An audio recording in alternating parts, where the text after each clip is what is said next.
Ganito nga pala ang ganap pag nandito mga alaga ko sa bahay. Syempre maglilinis pa din ako, walang bago doon. 1 week nga pala silang walang pasok, kaya 1 week na naman silang mabababad sa gadget at sigurado madaling araw na naman sila magsisitulog neto. Medyo nakakapagod nga lang pag nandito mga alaga ko kasi maya't maya silang gutom. Lalo na si Bunso, lagi yung nagpapaluto ng kung ano-ano. Minsan nga pag wala na siya magustuhan dito sa kusina, lumalabas talaga siya ng bahay para pumunta sa kabila sa lola niya at doon na nga naghahanap ng makukot ko. May susi naman sila sa kabilang bahay kaya kahit walang tao doon, nakakapasok pa rin itong mga alaga ko. Kinausap ko nga pala si Bunso na lumabas na muna siya ng kwarto at maglilinis nga ako ng sahig. Kaso nga lang ayaw niya talagang bitawan yung nilalaro niya kaya ayan hinila ko na lang yung upuan. Hindi talaga ako nakakapaglinis ng maayos pag nandito mga alaga ko at pakiramdam ko mas lalo ako natatagalan. At buti na lang marunong na makiramdam tong alaga kong panganay at kusa na nga siyang umalis dito sa pwesto niya kung saan siya naglalaro kanina. Hindi na nga niya ako inantay na palayasin ko siya tsaka delikado nagmamapa naman ako ng sahig. Nakakatakot kasi pag namaldog ang mga alaga natin, aksidente man yan or hindi, tayo pa rin naman nanagot kasi tayo lang naman ang kasama nila dito sa bahay. Kaya ingat-ingat na nga lang talaga tayo mga kabayan. Pag ako kasi nagmamap at nandito mga alaga ko, pinapaunahan ko na agad sila na huwag aapak sa sahig kasi basa pa at sobrang madulas. Buti na lang nasunod din itong mga alaga ko kaso nga lang etong si Bunso minsan may pagkapilyo din. Sinusubukan niya kung madulas ba talaga, akala niya siguro nagjo-joke-joke lang ako.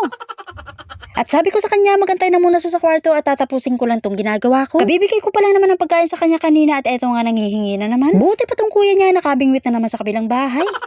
Juice, chocolate, chichirya ang lagi nilang kinukuha doon kasi hindi talaga nag-i-stock si Inang ng mga ganong pagkain dito sa bahay. Kaya doon laging takbuhan ng mga alaga ko pag gusto nilang kumain ng mga ganoong pagkain. Minsan pag gusto ko din kumain, nagpapasabay din ako sa mga alaga ko. Okay lang naman kumuha sila doon basta wag lang kakalimutang isara na maayos ang ref. Kaya pag nagpupunta sila doon, lalo na tong si Bunso, lagi ko nire-remind sa kanya na bago siya lumabas ng bahay, dapat na isara niya ng maayos ang pintuan ng ref. Pag ganitong oras kasi walang tao doon kasi parehas nasa trabaho ang dalawang matanda. Naalala ko tuloy nung isang beses nagpunta doon si Bunso, gabi na tulog na ang dalawang matanda. Diyos ko por de, kinaumagahan nagsumbong si Lola kay Inang na magdamag nga daw nakabukas yung rep nila. At hindi naman ako pinagalitan ni Inang kasi alam naman niya na patulog na kami noon. Kung ano kasing maisipan niya, abay gagawin niya talaga yan kahit 10 oras pa ng gabi. Pinagsabihan lang naman ni Inang si Bunso kaso nga lang hindi na siya pwedeng humawak ng susi ngayon kasi bawal na nga daw. Nasunod naman siya at minsan nagpapakuha na lang siya dun sa kuya niya kung anong gusto niyang kainin. At nagagalit pa nga pag isa lang ang dala ng kuya niya. Gusto niya kasi kompleto, may juice, chichirya at chocolate. Diyos ko pero din napaka-arte.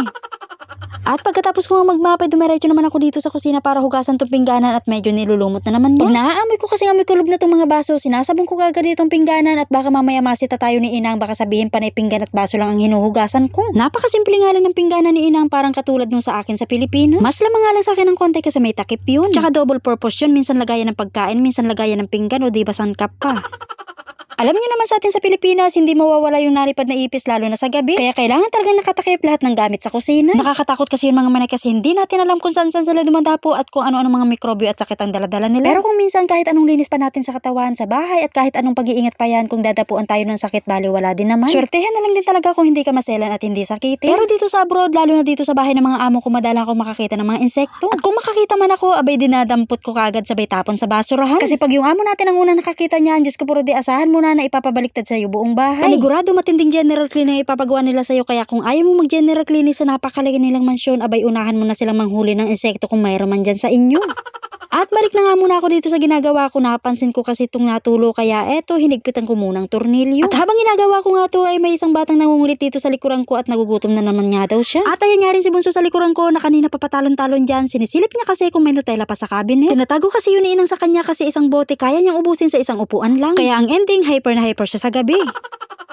Hindi ko nga muna siya pinapansin kaya kita nyo naman hindi na mapakali. At hindi nga rin yan titigil hanggat hindi niya nakukuhang gusto niya. Kaya para matapos na nga rin ako dito sa mga ginagawa ko, kinuha ko na nga siya ng isang kutsarang Nutella. Ganyan lang yan, tatahimik na yan ng ilang oras, babalik lang na yan sila sa akin pag nakaramdam na uli ng gutom.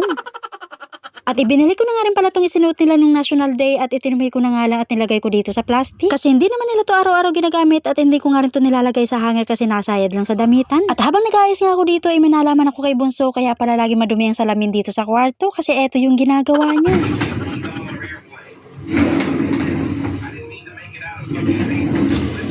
Hinayaan ko na nga lang basta kakawag niya lang babasagin ng salamin kasi mayayari talaga siya kainang pag nagkataon. At bumalik na nga lang din ako dito sa kusina para mag-refill ng bigas dito sa lagayan. Alam niya naman bawal tayong magutuman dito kaya dapat laging may stock ng bigas. So siya mang manay hanggang dito na lang muna. Salamat po lagi sa panonood niyo. See you po sa next video. Bye!